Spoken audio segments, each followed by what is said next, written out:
धतूरा पहली बार चढ़ाया गया वो फुलेरा दूज का दिन था। इसलिए शिव महापुराण की कथा कहती है जिस दिन कोई मुहूर्त नहीं हो, कोई काम नहीं हो, उस दिन केवल फुलेरा दूज के दिन आप किसी भी दुकान का, व्यापार का, व्यवसाय का, जन्म का, आदि का कोई भी मुहूर्त कर लो, वो कभी ठप नहीं हो सकता, वो बढ़कर ही चलेगा। सारी जिंदगी के कांटे निकल जाते हैं, सारी जिंदगी के कांटे समाप्त हो जाते हैं फुलेरा दूज। कहते हैं दुनिया में सब दिन का दान, सब दिन का पुण्य समाप्त हो सकता है, और फुलेरा दूज का दान, पुण्य, सत्कर्म, भजन, कीर्तन, नाम स्मरण समाप्त नहीं होता। चक्कर आ जाते हो, अचानक गिर जाते हो, हापड़ी भराने लगती हो थोड़ा सा चलने पर, श्वास फूल जाती हो ज्यादा चढ़ने पर, उनके लिए विशेष है कि धतूरे की जड़ को, धतूरे का जो फल होता है उसकी जड़ महाराज निकाल कर, धोकर, उसको घिस कर शंकर भगवान पर उसका लेपन कर दीजिए। थोड़ी सी जड़ शिव जी पर चढ़ा दीजिए फुलेरा दूज के दिन। उस जड़ को पानी चढ़ाकर वापिस लेकर आ जाइए। जो मिर्गी का मरीज होता है, जिसको दमे की शिकायत होती है, श्वास की होती है, चलने में हापड़ी भरा जाती हो, फुलेरा दूज के दिन दोपहर के समय पर उसको वो जड़ केवल 3 या 4 बार सुगंध में सुंगा दी जाती है, तो मिर्गी की बीमारी समाप्त हो जाती है, और जिसको दमा श्वास फूलता है उसको भी आराम लग जाता है। फुलेरा दूज के दिन उसके लिए नित्य आनंद का सुख दे जाती है।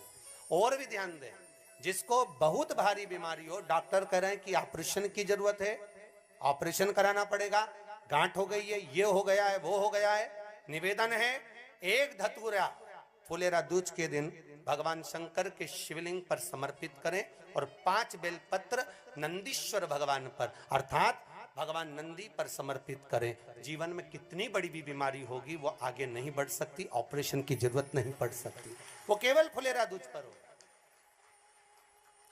केवल फुलेरा दूज के दिन, उसके सिवाय नहीं। और वो 15 मार्च को है, मौका मिला है, आनंद से।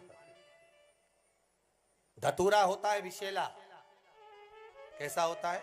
विषैला, बहुत विष होता है धतूरे के अंदर। पर महाराज भगवान शिव को वो समर्पित किया जाता है जैसे पार्वती जी को लगा, जब कोई साथ नहीं दे रहा, पार्वती जी को लगा जब कहीं से सुख का अनुभव नहीं हो रहा, आनंद का अनुभव नहीं हो रहा, पार्वती जी ले गई धतूरा, पार्वती मैया ले गई उस बेलपत्र को शिव को। और प्रयास करना, अगर दुख है तो एक धतूरा समर्पित कर कर 1 लोटा पानी अवश्य समर्पित कर। उनके लिए भी कहूंगा जिनको शरीर में दाद हो जाती है, खाज हो जाती है, या खुजलियों का क्रम हो जाता है, उनके लिए भी महाराज धतूरे का पानी, धतूरा 1 लोटे में डाल दो, पानी रख दो उसमें, उसके अंदर थोड़ा सा चंदन डालकर वो पानी शिव जी को समर्पित कर दो। वही पानी को लेकर आ जाइए और कुछ देर तक शरीर में लगाकर बैठ जाइए महाराज। वो केवल फुलेरा दूज का है महाराज, उसको शरीर में लगाकर थोड़ी देर बैठ जाइए, 15-20 मिनट तक। शरीर के अंतर्गत कोई वस्त्र ना हो, उस वस्त्र को उतार कर उसको लगाकर बैठ जाओ। 2.5 से 3 महीने में दांत खाज, किसी भी चर्म रोग होगा वो धीरे धीरे समाप्ति की ओर हो जाएगा। महाराज फुलेरा दूज का महत्व शास्त्र कहता है, भले इसको छुपाकर रखा गया हो शास्त्रों के अनुसार, पर इसकी महत्व का जो दुकान, जो व्यापार, जो व्यवसाय, और पहले भी आपको कहा, मान लो आप शिवरात्रि के दिन रात को भगवान शंकर को धतूरा चढ़ाते हो व्यापार व्यवसाय के लिए, और वो धतूरा आप शिवरात्रि के दिन सुबह 4 बजे से पहले नहीं बांध सकते, तो उस धतूरे को फुलेरा दूज के दिन लाल वस्त्र में बांधकर अपने व्यापार वाली जगह पर बांध दो। जीवन में कभी व्यापार नीचे नहीं जाएगा, बढ़ता ही चला जाएगा। और उनके लिए भी निवेदन करूंगा जिनके यहाँ कर्जा बहुत है, बहुत कर्जा है, चूक ही नहीं रहा, पैसा ही नहीं रहा, व्यापार चले तो कर्जा चूके, उनके लिए भी निवेदन करूंगा। 1 धतूरा बेलपत्री के पेड़ के नीचे शिवलिंग का निर्माण कर कर फुलेरा दूज के दिन उस धतूरे को अपनी कामना कर कर हल्दी में भिंगोकर उसको भगवान शंकर को समर्पित कर दीजिए अपनी कामना कर कर। उसी हल्दी की 1 बिंदी अपने साथ में रुमाल में लगाकर अपने व्यापार व्यवसाय की जगह पर लेकर जाइए। कर्जा धीरे धीरे धीरे धीरे जब चूकेगा, जब लक्ष्मी आएगी, तो लक्ष्मी की वृद्धि भी वो करता। महाराज ये फुलेरा दूज के उपाय। जिस दिन मां जगतजननी जगदम्बा अंबा स्वयं भगवान शंकर को मौन होकर देख कर विलापित होती हैं, नैनों से नीर बहता, शिव को हुआ क्या, शंकर को क्या हुआ है, योगरदानी को हुआ क्या।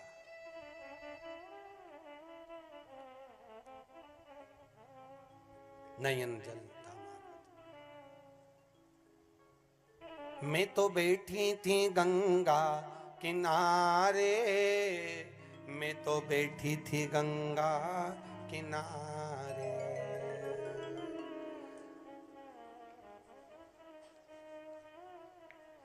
ऐसा धक्का दिया ओ भोलेनाथ, दिल तुझको दिया ओ भोलेनाथ।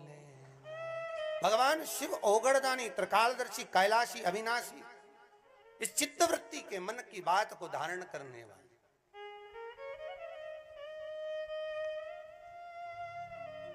जिन लड़का और लड़की का विवाह नहीं हो रहा है, महाराज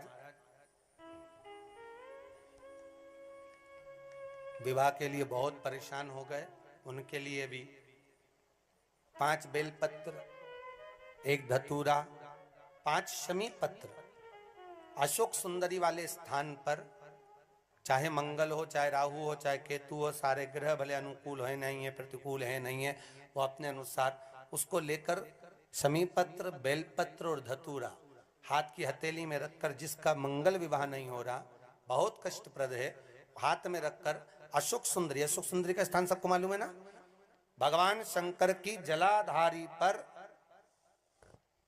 शिवलिंग, पार्वती जी का हस्त कमल, जहां से चरण जल नीचे जाता है, राइट भाग गणेश जी का स्थान, लेफ्ट भाग कार्तिकेय का स्थान, जलाशय में से, जलाधारी में से जो जल नीचे गिरता है बूंद बूंद, वो शंकर भगवान की 5 लड़कियां, जया, विषहरा, शामरीवारी, दो तली और देव, शंकर जी की 1 लड़की और अशोक सुंदरी 6ठे नंबर की, उसका स्थान, इन पानी जो जाता है उसके बीच में जो मोटी सी लाइन होती है, उस मोटी सी लाइन पर जो स्थान है वो अशोक सुंदरी का स्थान है। किसका स्थान है? अशोक सुंदरी। शंकर भगवान का संपूर्ण परिवार, जलाधारी माता पार्वती जी का हस्तकमल, चरण, राइट में गणेश जी, लेफ्ट में कार्तिकेय जी, बीच में अशोक सुंदरी, और ऊपर से जो 1-1 बूंद पानी गिरा रहा है वो है शंकर भगवान की 5 लड़कियां, जया, विषहरा, शामरीवारी, दो तली और देव, शिव की 5। तो जिनका विवाह नहीं हो रहा, अशोक सुंदरी वाली जगह पर हाथ में लेकर वो धतूरे के साथ शमी पत्र, बेलपत्र समर्पित करें और बाबा से निवेदन करें, बाबा आपकी कामना पूर्ण, फुलेरा दूज करें। अशोक सुंदरी पर जो धतूरा चढ़ता है, वैसे तो अशोक सुंदरी पर धतूरा बहुत कम चढ़ता है, केवल एक फुलेरा दूज का दिन ही ऐसा होता है जिस दिन अशोक सुंदरी वाली जगह पर धतूरा चढ़ता है।